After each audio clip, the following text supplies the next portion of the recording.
All right, now that the witness is sworn, before we begin with examination, I'm going to inquire, because this trial has been live streamed as well as open to the public. Ms. Yancey, have you observed any of this trial since it started? I have not. All right, have you talked to anyone about their testimony they've provided at trial? I have not. Okay, thank you for confirming that. Mr. Wixom, if you'd like to inquire on direct, you may. Thank you, Your Honor. Ma'am, will you please state and spell your first and last name for the record? Angela, Angela, Yancey, Yancey. And where do you live? Idaho Falls. Are you currently working? Yes. Where do you work? I work for APG Aftermarket Products Group. How long have you worked there? 4 years. Where did you work prior to that? Sugar Salem School District. And what did you do for the school district? I was in the payroll and benefits. How long did you work in that capacity? 7 years. Do you recall, were you working that job back in 2019? I was. Were you working the job in 2017? I was. I want to ask you to draw your attention back to that time frame. Do you remember working with an employee by the name of Chad Daybell? I do. And can you describe for the jury how much interaction, if any, you ever had with Tammy? I didn't have a whole lot. I was in the district office and she was the librarian at Central Elementary. Was that typical then where you worked in the district office? Did you not have frequent contact with the district employees? Correct. When would they have contact with you? What kinds of things? Once a year, I would do a benefit meeting to explain the benefits, any changes, anything that they wanted to enroll in. And then I was always available if they had questions throughout the year. When you mention benefits, what type of benefits are you referring to? Medical, dental, vision, life insurance, AFLAC type policies. Do you recall basically what type of life insurance benefits were offered to the school district back then? Yes, every full-time employee had a group life insurance that the district provided. That was a $50,000 policy. And then they had the option to elect voluntary life insurance. How did those? Mr. Wixom, can you just slow down the pace a little bit? Sure, sorry. Thank you. How and when often would they be allowed to elect the additional benefit? During open enrollment once a year. And do you happen to recall with Ms. Daybell, do you remember when she actually began employment with the school district? I believe it was 2017. And at that time, as a first-year employee, did she have the option to increase her insurance? She had the option as a new hire to elect the insurance. And if with the life insurance, if they elected the minimum amount of 10,000, that locked them in to increase that anytime during open enrollment. And do you recall by chance, what did she do to elect insurance when she first began the employment? She completed an enrollment form and she elected the minimum 10,000. So she submitted the enrollment form and a beneficiary form. And to be clear, with that elected portion, is that a portion that she as an employee would pay for? Correct. And was there any portion of the insurance that the school district would pay for? The group policy, the $50,000 policy on the employees, the district paid for that. So is it fair to say by your recollection that the first year she began employment, she had the $50,000 of the group policy? Correct. And then she elected 10,000 that same time frame? Correct. So at that point, you recall that she had $60,000 worth of insurance? Correct. Okay. Do you recall in 2018, at the end of her first year, beginning of her second year of employment, did she elect to make any increases then? She did not. Would she have had the option to elect to increase at that point? Yes, she would have. Do you recall then later at the end of 2018, beginning of the 2019 school year, Did she make any elections to increase her insurance? She did.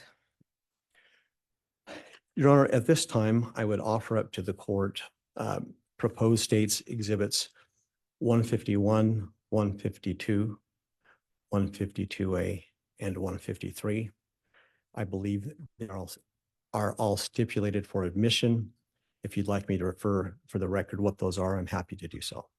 All right, let me inquire with the defense. Mr. Pryor, have you had an opportunity to review those four proposed exhibits? Judge, the state previously provided me copies of those, but if the state for the record would recite what the nature is of those exhibits, just so that we have a clear record. Go ahead, Mr. Wixom, if you would identify the exhibits, please. Thank you, Your Honor. I will be happy to do so.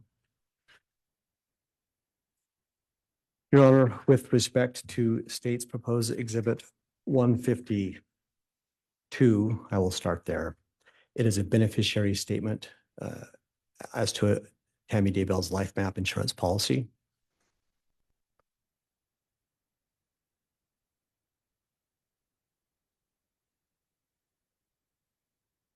(152A), Your Honor, is the claim check and some correspondence, approximately 4 pages on the payout of the claim on that life insurance policy.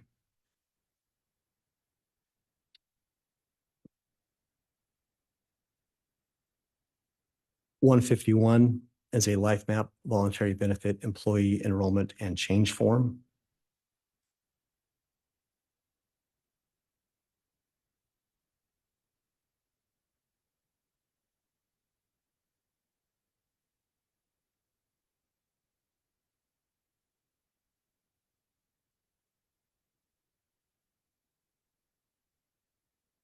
Excuse me, Your Honor, for 1 second, please.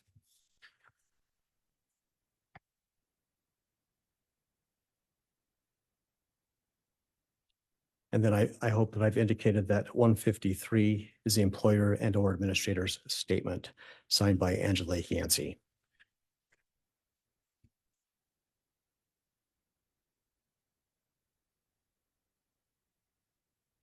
All right, on those exhibits, I'll note, 152 has been previously admitted.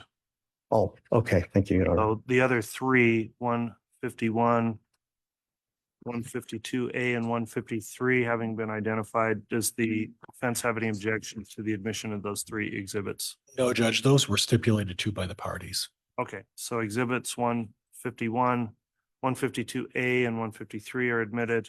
And as I mentioned, 152 has previously been admitted. So you can continue, Mr. Wixom. Thank you, Your Honor. Would the court like me to offer up the proposed exhibits now before I publish, or so the court can review them or not?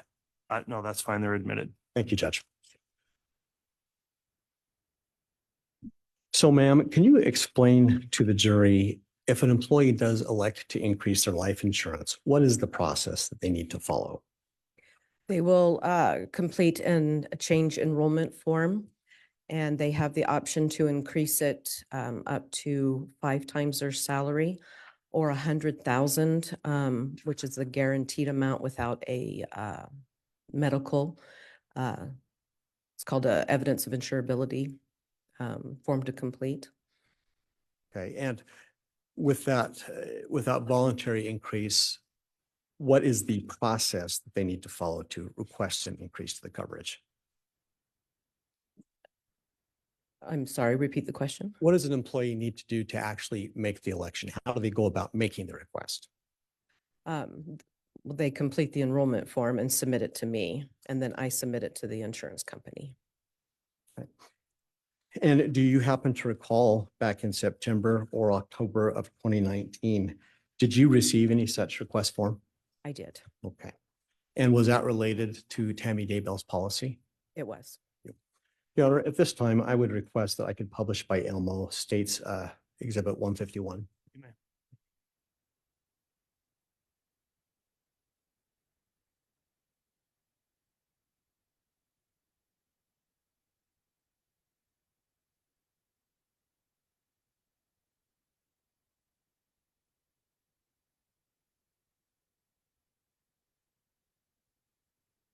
Ma'am, I'd like you to just take a moment, if you will, and call your attention to the exhibit that's been put in front of you. Okay, Do you recognize that? I do. And what is that? That this is Tammy's change form. Okay. And just on that page, can you tell the jury, what is she asking to have done on that page? She's asking to have her life insurance increased to 80,000. Would that be to 80,000 or by 80,000? Up to 80,000. That was 5 times her salary. And to be clear, she was asking to have a total of $80,000 increased in coverage above and beyond what she already had? Correct. Okay.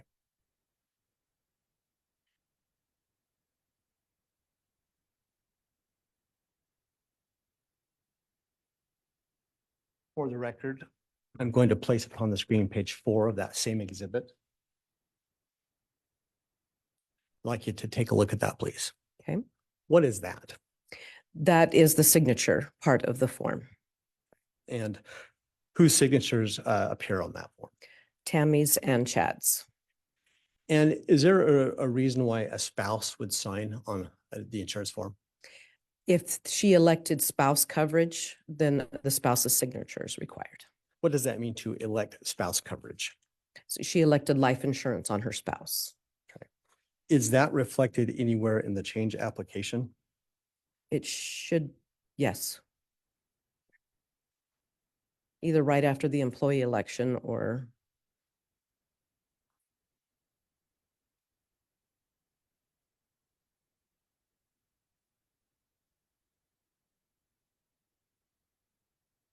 And for the record, I've just put on the screen page 2 of that form. Can you look at that and tell us if she did in fact elect to add her spouse to the coverage? she did. She elected 20,000 on her spouse. Had she had any coverage for her spouse before, as far as you knew?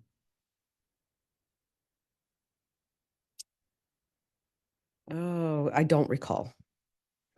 Does spousal coverage come automatically when you begin employment? It does not. How long do you have to wait before you can add a spouse? She can elect it right away. So most likely she elected it when she was first hired, also a minimum amount for him. Otherwise, he would have had to have completed an evidence of insurability form. So then can you explain what, put that back up, I'm sorry. Then what is she requesting in this form down under the voluntary life insurance portion? On this portion, she's got spouse coverage at 20,000 and she had already elected children coverage, so she kept the current amount of coverage. And then the bottom part is the accidental death and dismemberment, which comes along with the life insurance. So on the election that you see for the $20,000, by your review of this form, had she ever had coverage for her spouse at that point?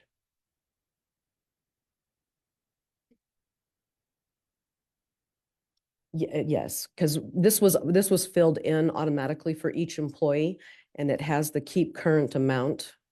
And she elected to increase it. So she had the 10,000 on her spouse and increased it to 20,000. Fair enough. And for the record, Your Honor, I misspoke. There are only 3 pages to that exhibit, so no benefits. And Judge, which exhibit is that he's referencing? 151.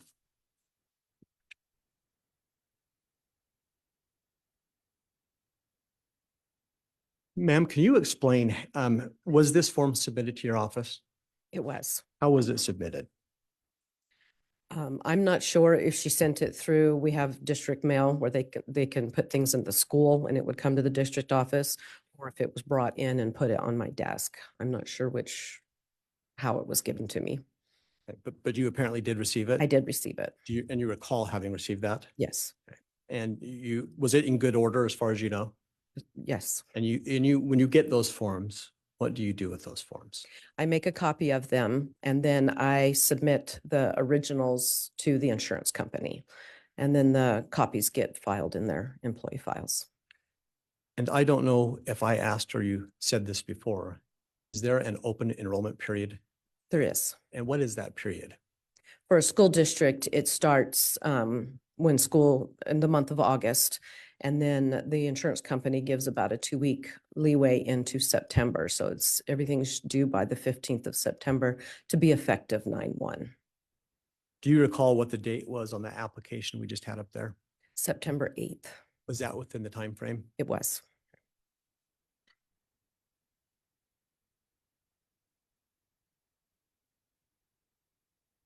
Do you recall later after that time period, if a claim was ever submitted for that policy? I do. And can you tell us approximately, by the best of your recollection, when did that happen, that claim? The morning of the 21st. Can you explain to the jury, do you recall how that claim was submitted? Were you contacted by anybody? Yes, Chad came into the office Monday morning. When you say Chad, do you mean Chad Daybell? Correct, yes. And what did he say when he came into the office? He came in to inquire about filing the life insurance claim. And I explained to him that we had to wait until the death certificate was received. And he said, that's okay. I've ordered 8 of them. Okay. And do you have to have the death certificate to make a life insurance claim? Yes, you do. Is 8 a normal number of death certificates to request for most folks? Not per my experience, no. In your experience in the role that you were working in, did you often interact with employees as to handling claims made on these policies? Yes, So you in fact had dealt with employees who, or surviving spouses who had made life insurance claims? yes. So what did you explain to him at that time the process would be? That I gave him the claim form that would need to be completed. And then once he had the death certificate, then he could bring those back. Then I would complete the employer statement and send all of the paperwork plus the death certificate into the insurance company. Was there anything unusual about the fact that the timing of his claim for the insurance in your experience? In my experience, yes, What was unusual? that he came in so quickly. When you say quickly, will you explain that context to the jury, please? Um, um, Tammy had passed away sometime between Saturday and Sunday, and he was in my office Monday morning. And when he came in, he had already ordered those death certificates? Yes. What is the next step for a claimant to take with you to make a claim for life insurance? Once they've got the death certificates, what do they need to do? Then they submit all of the completed forms to me with the death certificate, and then I submit it. And after that, the insurance company will contact them directly. Is a beneficiary statement one of the completed forms that's required? Yes. Your Honor, if I may publish state's proposed exhibit 152? 152? Yes, sir. Yes. In fact, it's thank you. It's an admitted exhibit. I misspoke.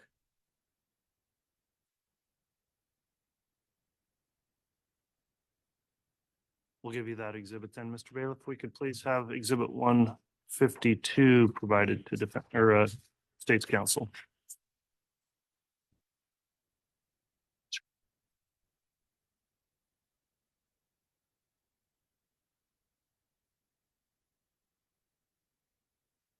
Ma'am, what do you see on the screen in front of you? That is the beneficiary statement that is part of the claim form.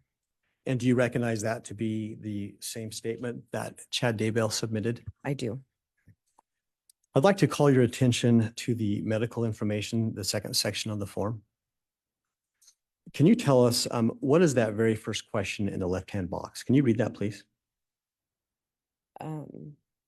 Underneath the attending physicians. Right underneath the word medical information. Oh, when did health of deceased first become impaired? And what date is reflected in there? October 18th, 2019. And when do you recall Tammy passed? What date? Between the 19th and the 20th. Okay. And was this form anything that you filled out? It is not. Who fills this out typically? The beneficiary does. And would that have been Chad Daybell? Yes, Did you happen to observe him fill this out? I did not. Did he submit this to you? Completed, yes, Did he do that in person? he did.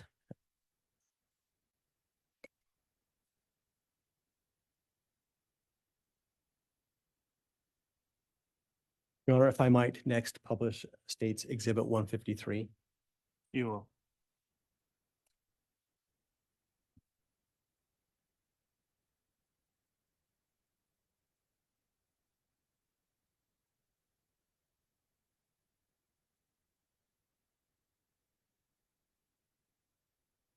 Ma'am, I'd like to call your attention to the exhibit on the screen there. What is that?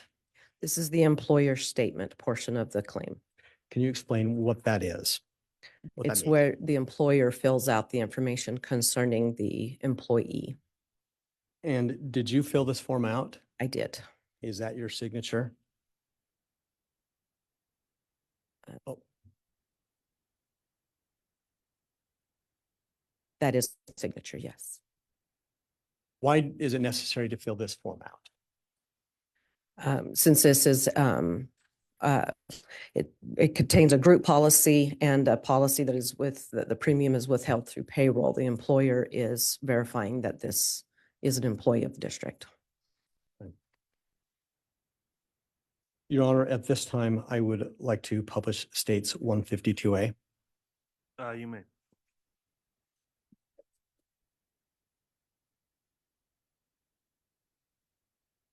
Ma'am, I'd like to call your attention to the exhibit in front of you. What is that? That is a life insurance payout from LifeMap, What is the amount on that payout? 130,000. And who is this payable to? Chad Daybell, And what is the date up on the claim payment? November 8th, 2019. So the claim was submitted back on or around the 30th of October? Correct. Is it typical that a life insurance claim is made that quickly? It can be, What about the payout? Does the payout come that quickly? as long as there's no problems with the claim form, yes. What do you have to do to avoid any problems with the claim form? For the claim form to be submitted, all the questions answered, everything done accurately. I have just a moment, Your Honor. You may.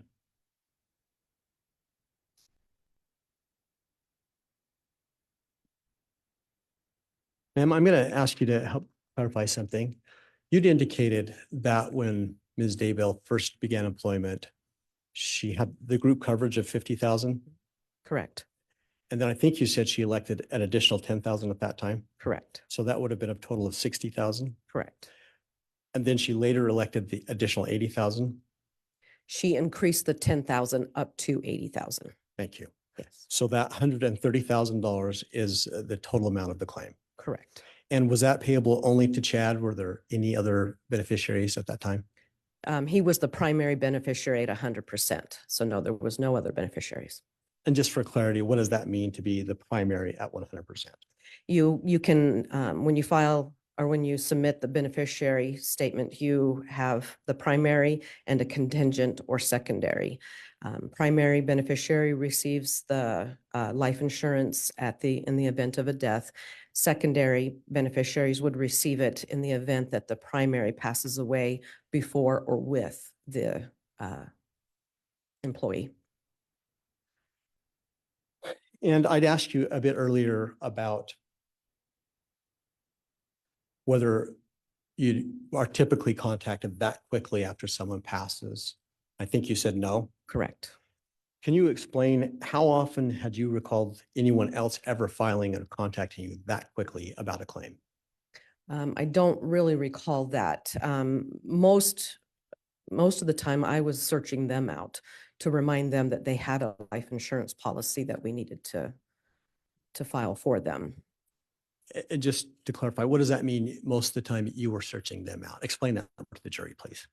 I'm not sure if, when employees elect, the coverage, if they share it with their family or their spouse or whoever, that they actually have that coverage. So when we are notified of a death of an employee, I will then, after a time period, I will search them out if they have not contacted me. Any reason why you would have to be in a situation where you would have to search the family out to? Judge, I'm going to object on the basis of relevance. I don't see where this line of questioning is going. Sustained. Was there anything else that was out of the norm from your perspective about the way the claim was requested? Objection vague. Overruled. You may answer. with my recollection, I just remember him coming in awfully quickly and then, and the amount of death certificates that he ordered. And then he did return to file the claim on the 25th as soon as he had the death certificates. I was out of town, so my coworkers told him I would be back on the 30th. And so when he was there first thing on the 30th, that just seemed odd to me that everything, he just was very quickly and making sure that it was filed as soon as possible.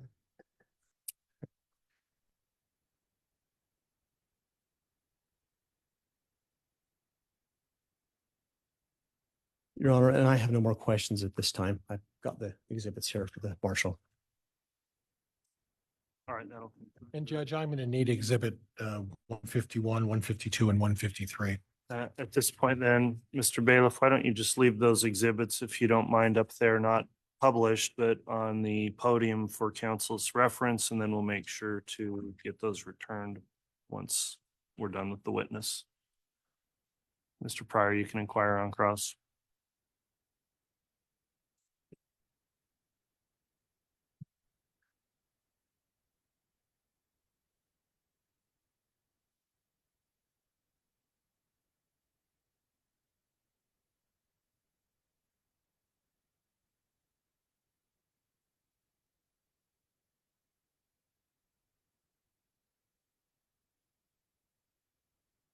Good morning, Ms. Yancey. Good morning. The number of death certificates would pertain to how many claims or other entities need copies of a death certificate. Is that correct? Correct. So you don't have any personal knowledge, do you, of what other life insurance policies Chad Daybell had on both himself and his wife, correct? Correct. So if he were to have another life insurance policy or two, he would need death certificates for that, correct? That's correct. And he would need death certificates for the mortician and for other entities as well, correct? That's beyond my knowledge. Right. So you when you're saying it's unusual, every single person's situation is different. If I were to pass away, you don't know how many death certificates I need, right? Correct. And I don't know how many death certificates you need because of your financial situation, correct? Correct. And you don't know what Mr. Daybell's financial situation was other than the salary of his wife. Is that correct? That's correct. Okay. Now, on the subject of the salary of his wife, you talked about the fact that she was eligible for insurance up to 5 times her salary, correct? Correct. And when people are considering, in your experience, how much insurance they put on themselves, they look at a number of factors, correct? Correct. One of those factors is if you have children, or if you have a mortgage, or if you have car payments. There's a number of factors, correct? Correct. And given our current economy, and I won't get into politics, but given the situation, would you agree that having the money to pay for a funeral or a memorial or a service is often contemplated as part of those insurance costs, correct? Correct. And if people don't have the $2,000, $3,000, $10,000 to do that, they have to rely on the life insurance to pay that. Would you agree with that? I would agree. And that's contemplated when someone's deciding whether or not they're going to get insurance as to whether or not they're going to need money for things in the event something should happen, correct? Correct. Okay.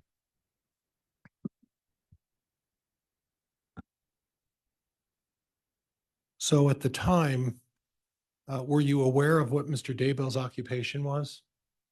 I was not. Are you aware that he didn't have any health insurance for any of himself or his family because he was self-employed as an author? I was not aware, no. Were you aware that he was unable unless except prior in 2002 that he had life insurance for him and his wife, a sizable amount of life? Objection, counsel's testifying. I asked if she was aware, Judge. It's sustained. So you didn't know of any of the other financial situations related to the Daybell family at that point, correct? I did not. So when you say $80,000, I'll let you do the math. What's Tammy Daybell's salary as a librarian with Fremont County on a yearly basis? Well, I don't know that for sure. They do have when it 5 times their salary, it can round up if it falls in between.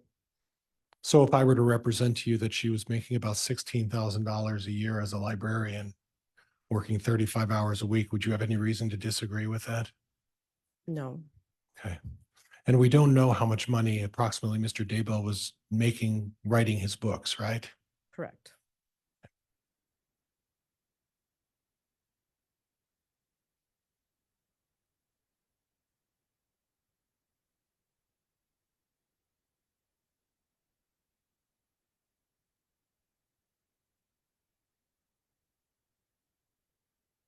Judge, I'm going to ask to publish the second page of Exhibit 151. You may publish it. Thank you. Thank you, Your Honor.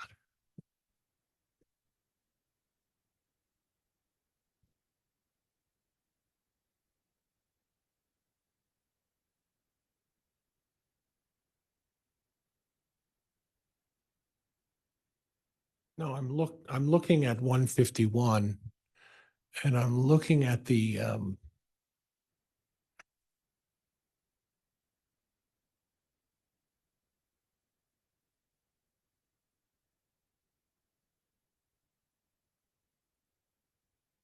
Judge, I'm going to need a minute. I think I put the wrong page up. If I could just have one moment, please. Go ahead.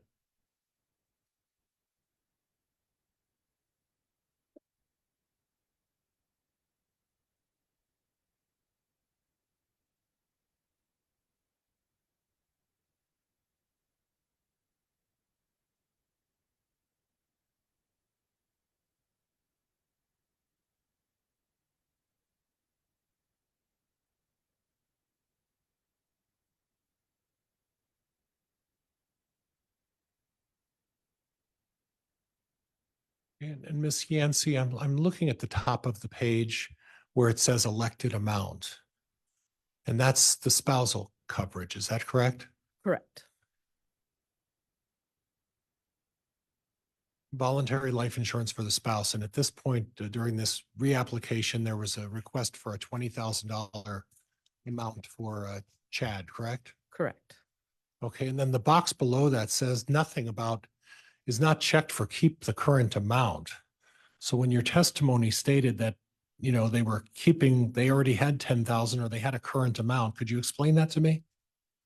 When she was initially eligible, when she was hired, we let them know that with the insurance company, if they elect the minimum amount of 10,000, anytime during open enrollment in the future years, they can increase their coverage without any kind of medical questions. Okay. And so she would have elected the minimum amount for her spouse, and then she's just increasing it on this Okay, enrollment. and the amount of money per month for the 20,000 is reflected there, and I, my eyes aren't as good as it could be, but I'm reading about $3.07.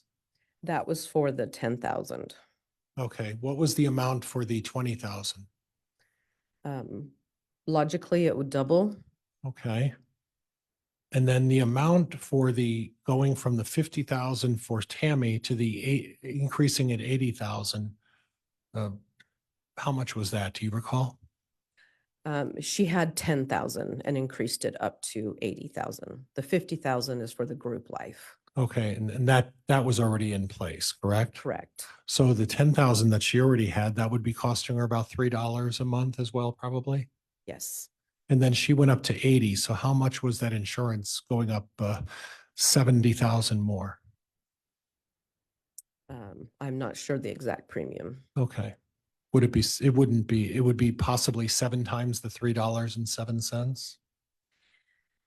If you look at the little chart here above it, Mhm. this is for the spouse and their age.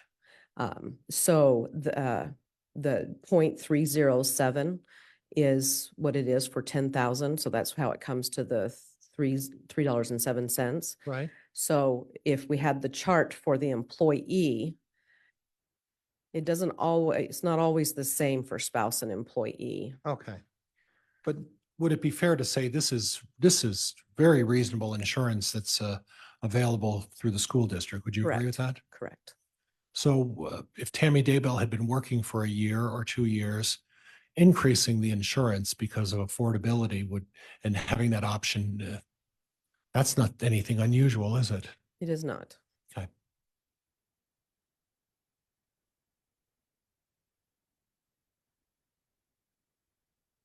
How many employees with this insurance working for the district did you oversee? Sugar, it was about 200 employees. Okay. And of those 200 employees, you seem to have very specific recollections of exactly what Mr. Daybell said to you. I find that interesting. Is there a reason why? I believe any incident that is a bit traumatic sticks in your memory. Okay. Okay. Fair enough.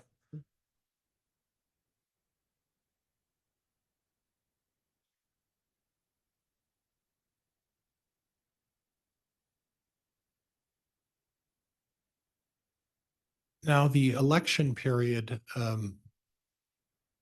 we previously had a witness, Miss Ballard from the insurance company. Do you know that organization? I do.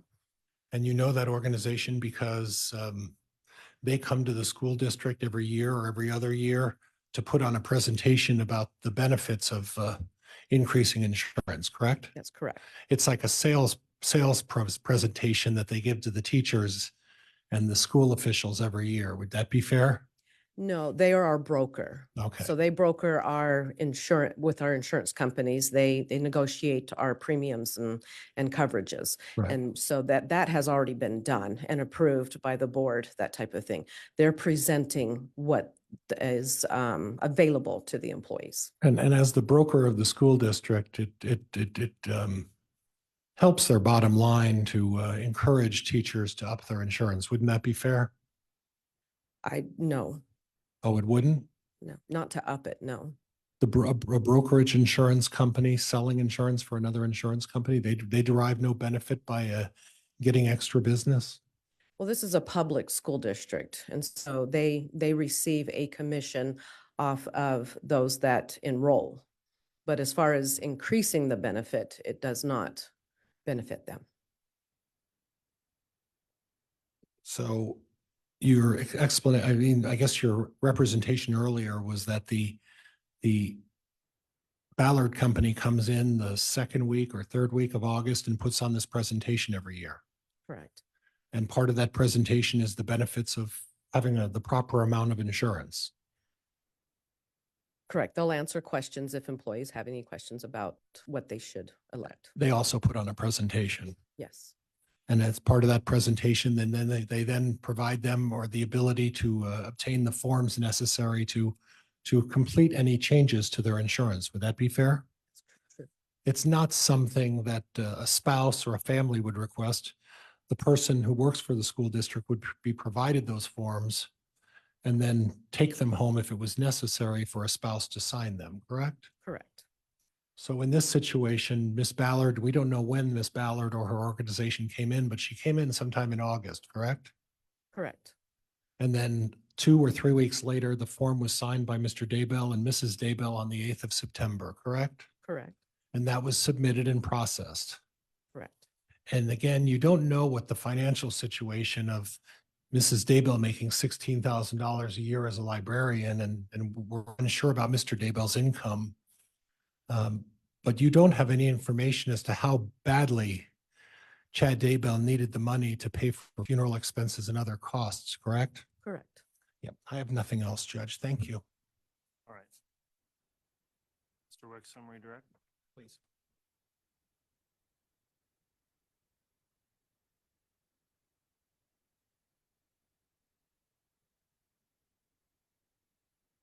I apologize.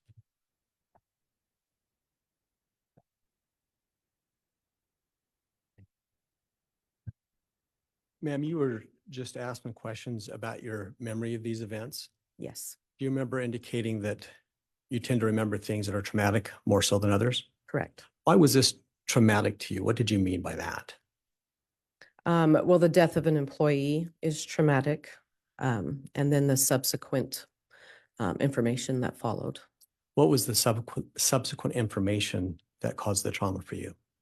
The involvement with Lori and then her children missing and then just everything that happened So you later learned information about Lori later. Hallow. Yes, And did JJ and Tylee's name come up for you too? yes.